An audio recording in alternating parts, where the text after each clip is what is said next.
welcome. I am I'm so incredibly thrilled that you decided to join us today Mm. for this custom-tailored deep dive. We've got something really special lined up just for you. Yeah, we really do. Today we're pointing our magnifying glass at the Tesla Model Y, but we aren't just looking at it as a car. Right.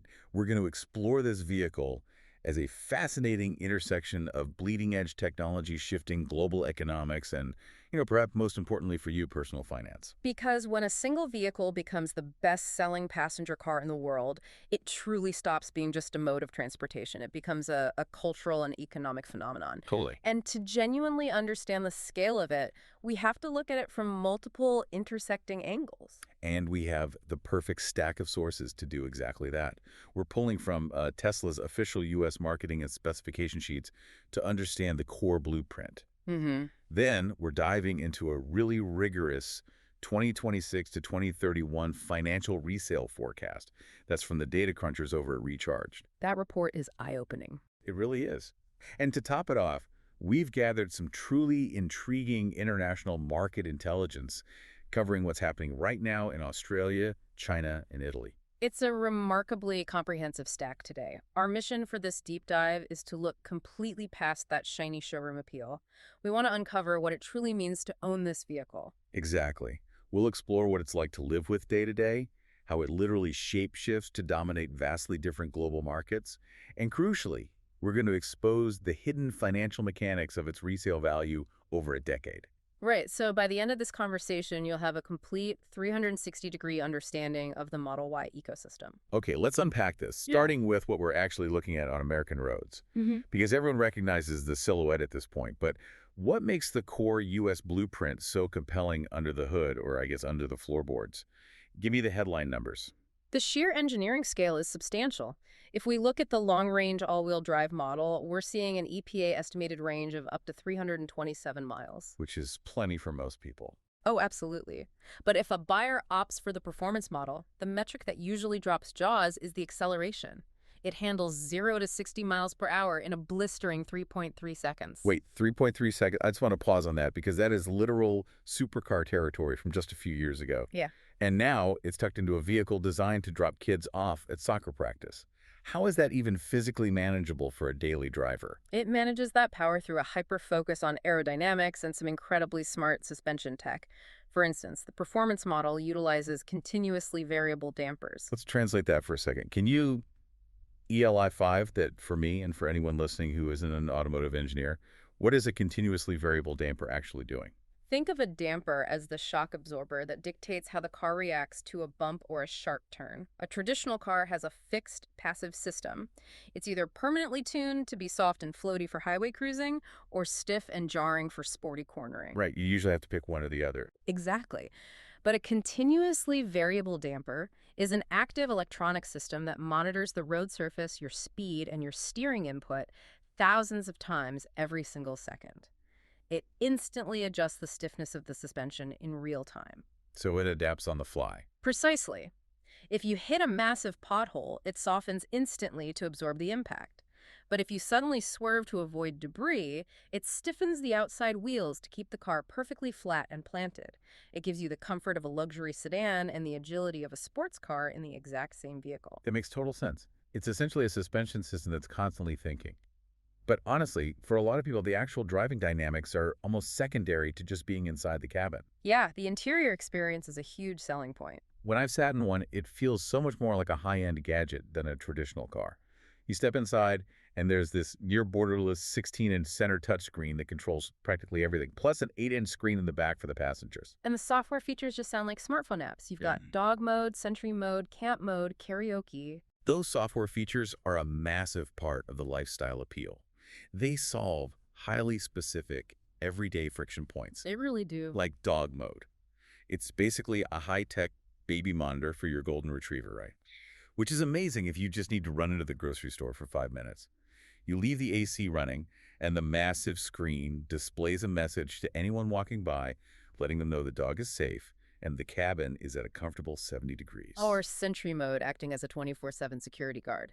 It utilizes all the external driving cameras to record anyone who gets too close to the car while it's parked. It's a rolling entertainment lounge and a security vault all in one. But you know what's fascinating here is that the Model Y's true competitive advantage isn't actually the vehicle itself. That's a great point. It's the sprawling infrastructure that supports the vehicle. Tesla has built out a proprietary network of over 75,000 global superchargers. I have to push back slightly on that, though. 75,000 sounds like a massive number, but with millions of these vehicles hitting the road, is that infrastructure actually holding up? We always see those viral photos of massive lines at charging stations during Thanksgiving or Christmas travel. Are we just trading gas station convenience for massive wait times? That is a very valid concern, and holiday bottlenecks do occasionally happen at major transit hubs. However, the data reveals a different day-to-day reality.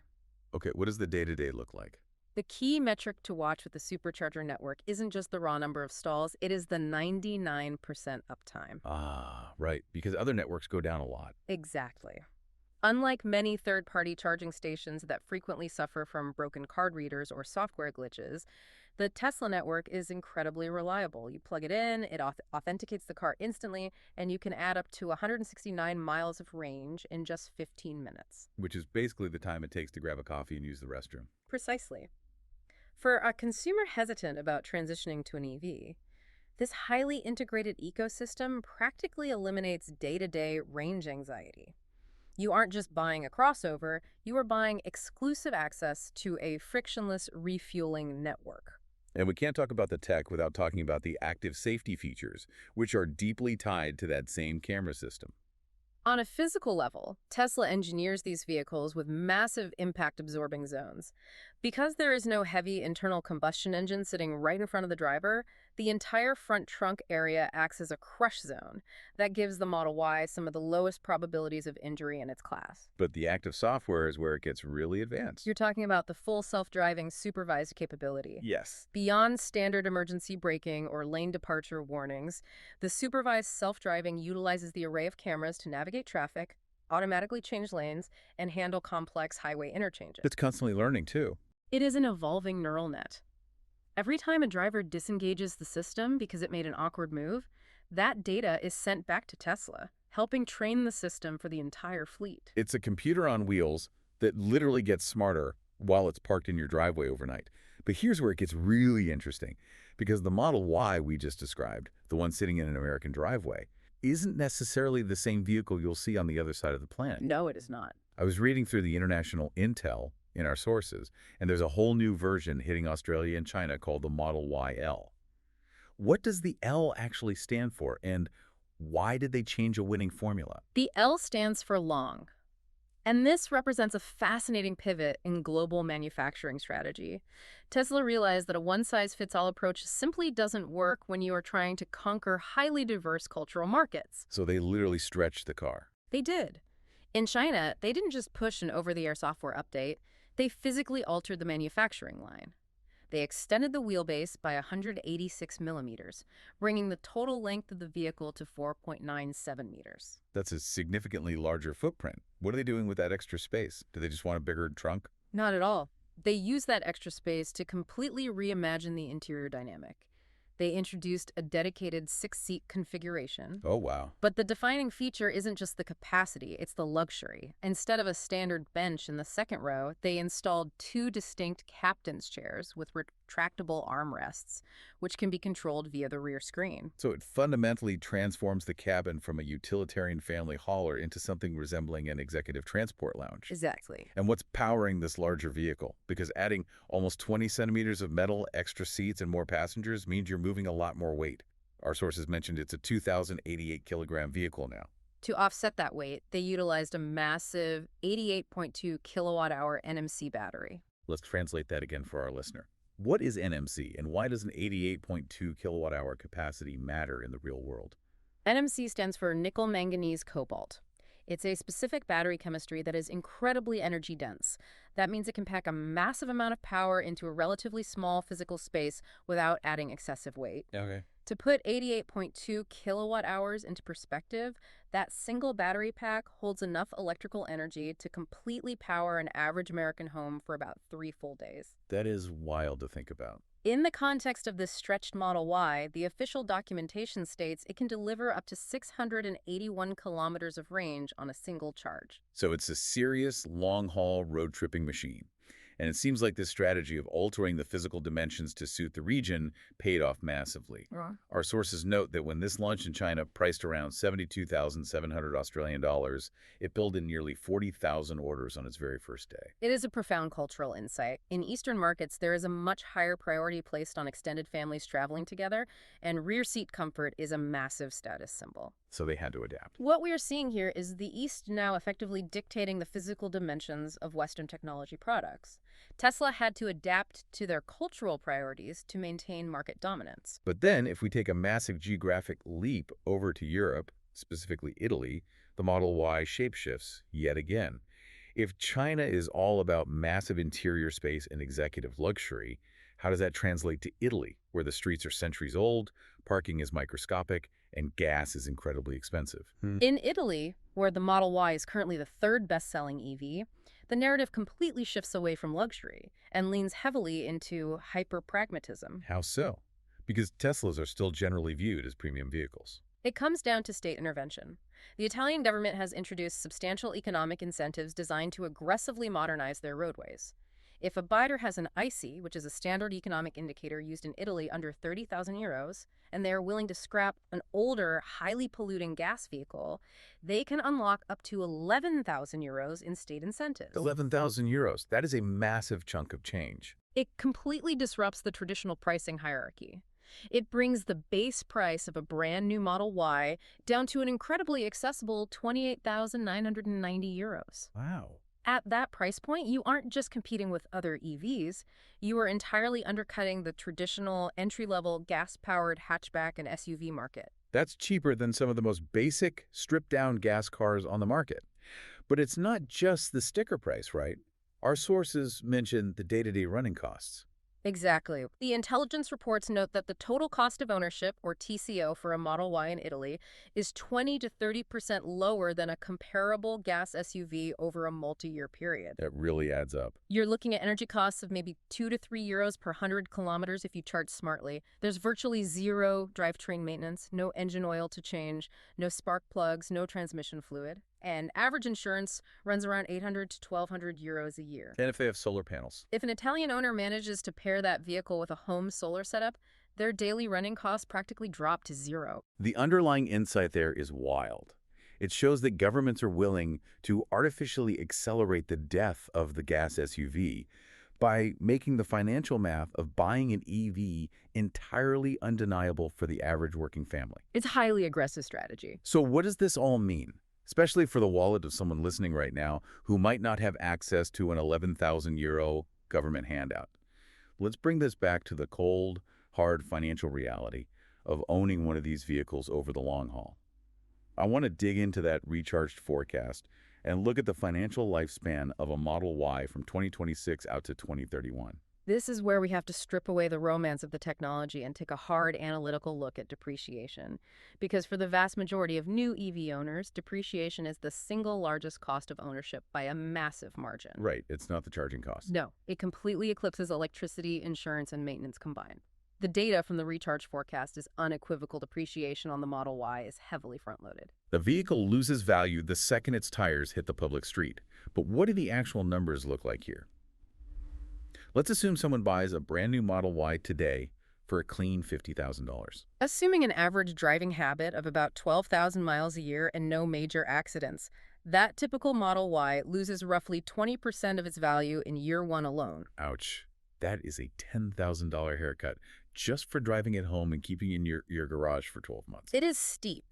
If we connect this to the bigger picture and look further down the timeline, by year 3, that $50,000 Model Y will retain about 54% to 60% of its original value. So we are looking at roughly half. That puts it somewhere in the $27,000 to $30,000 range. And by year 5, so looking out to 2031 if you purchased in 2026, it drops to the $20,000 to $23,000 range. At that 5-year mark, the vehicle is retaining roughly 40% to 46% of its initial purchase price. And does it level off after that? Yes, after year 5, the curve finally starts to flatten out, meaning you lose significantly fewer dollars each subsequent year. I need some context on those numbers. Is retaining 40 to 46% at year 5 actually a good thing? Because a lot of people grew up with parents bragging about their old Hondas or Toyotas holding their value forever. How does this compare to the broader automotive landscape? It's a mixed bag depending on what you compare it to. If you compare the Model Y strictly to the broader EV market, it's actually an overperformer. The average EV across all competing brands retains only about 41% of its value at the 5-year mark. So it beats the electric competition. The Model Y holds up better because of its immense brand recognition, the fact that continuous software updates keep older models feeling relatively fresh, and that completely irreplaceable supercharger network we discussed earlier. Okay, so it beats other EVs. Yeah. But what if we pit it against those traditional gas cars or hybrids? That is where it lags slightly. Mainstream gas-powered compact SUVs historically retain about 45% to 50% of their value over 5 years. And hybrids are the absolute undisputed kings of resale right now, frequently retaining 55% to 60%. Wow, that's a big difference. So to answer your question, the Model Y isn't a historically bulletproof financial asset like a traditional Toyota hybrid. But within the rapidly changing electric space, it's generally considered one of the safer places to park your automotive money. But there is a massive wild card here, right? Something the owner has absolutely zero control over, regardless of how perfectly they treat their car. Yes, and it's a uniquely modern problem. The single biggest risk to a Model Y's resale value is actually Tesla itself. Specifically, the corporation's highly unpredictable pricing strategies. We've seen this happen in the news cycle. Tesla realizes they need to hit a quarterly sales target or they want to aggressively undercut a new competitor. So they suddenly log onto their website and chop $5,000 off the price of a brand new Model Y overnight. And the ripple effect across the used market is immediate and brutal. Unlike traditional legacy automakers who use hidden dealer incentives or complicated rebate structures to subtly lower prices, Tesla's direct-to-consumer model means price cuts are public and permanent. It's instantly priced in. Exactly. That $5,000 cut on new inventory instantly deletes $5,000 in equity from nearly identical used cars sitting on independent dealer lots or in private driveways. When you are forecasting the resale value of your vehicle, you are inherently forced to forecast Elon Musk's future corporate pricing behavior, and that is a near impossible metric to predict. It is entirely nerve-wracking. Yeah. It treats a $50,000 asset with the same price volatility as a flat-screen television. But I know it's not all doom and gloom, and it's not entirely out of the owner's control. Let's pivot to what the recharge data calls the quiet multiplier. What is this, and how can the person listening use it to protect their investment? This is a crucial concept, and it fundamentally changes how we evaluate used cars. Right. Imagine two used Model Ys sitting side by side on a lot. Same year, same trim level, exact same mileage on the digital odometer. Visually, they are identical twins, but their actual real-world market value could be thousands of dollars apart. Because of the battery health. Precisely. How that specific chemical battery pack was treated over its lifespan is the quiet multiplier. A battery that has been gently charged at home on a standard level 2 charger, which trickles energy in like sipping water and is kept mostly in the middle of its charge window, say between 20% and 80%, is going to experience significantly less chemical degradation. Versus a car where the owner was constantly relying on those massive DC fast chargers, which is more like blasting the battery with a fire hose of electricity, taking it all the way up to 100%, or regularly driving it down until the screen reads 0%. That's the perfect analogy. The heat and stress from constant rapid charging degrade the cells. So a high-mileage highway commuter car with highly disciplined, gentle charging habits can actually possess a much healthier battery and therefore deliver more real-world range than a low-mileage city car that spent its entire life being hammered by aggressive DC fast charging and sitting at 100% state of charge in the hot sun. So, for you listening right now, if you want to protect your investment and ensure your vehicle stays at the absolute top of that resale bell curve we discussed, our sources have provided a highly specific 5-point actionable checklist. Let's run through it. Number 1, treat the battery like a financial asset, because it is. Cultivate those gentle charging habits. Don't live your life at 100% or 0% charge. Set the daily limit to 80% and reserve the superchargers strictly for long road trips. Over a 5-year period, this discipline translates into higher remaining range, and a buyer will pay a premium for that. Makes total sense. Number 2, keep pristine records. And we aren't just talking about the physical stuff like tire rotations or cabin air filters. Uniquely for a heavily software-reliant vehicle, document your software updates. Which is such a weird concept for traditional car buyers. It sounds crazy, but if you can show a potential buyer that the car has successfully received and installed all major system revisions and feature drops without glitching, It reassures them that the vehicle's brain is technologically sound and current. It's like showing a home buyer the receipts for a new roof, but it's code. Exactly. Number 3, fix the cheap cosmetic issues before you even think about listing it. We're talking about minor door dings or curb-rashed wheels. On a $25,000 used EV, a smart buyer will use a deeply scratched wheel as extreme psychological leverage to lowball you. They assume if the outside is beat up, the inside is too. Their assumption is simple. If you carelessly bottomed out the wheels on curbs, you probably also carelessly bottomed out the massive battery pack on speed bumps. Spending $300 on paintless dent repair and wheel touch-ups can return significantly more than it costs in final sale value. Great tip. Number 4, avoid wild aftermarket modifications.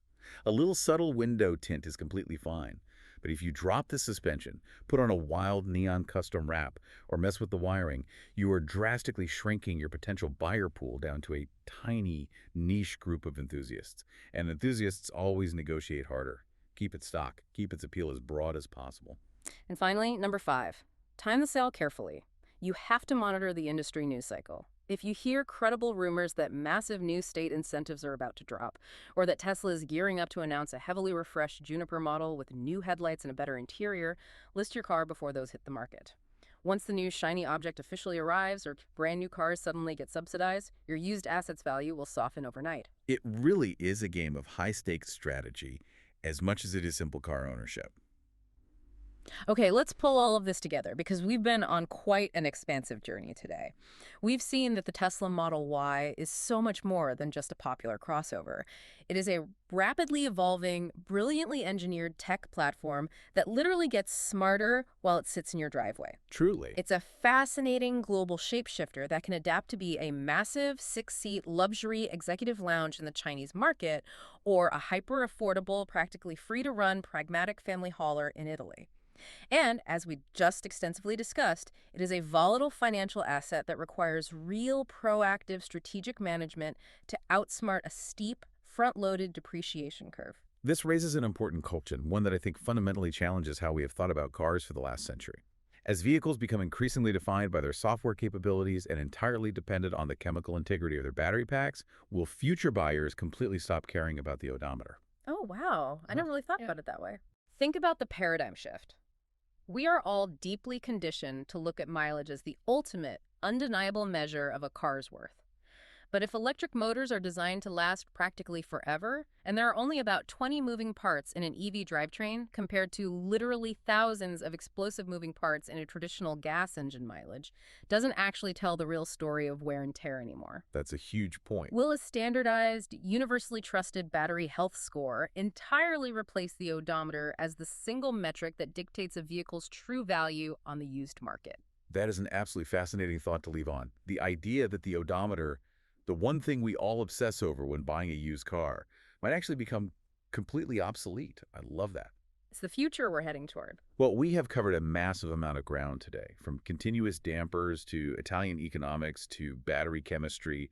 I just wanted to take a moment to explicitly thank you, the listener, for spending this time with us.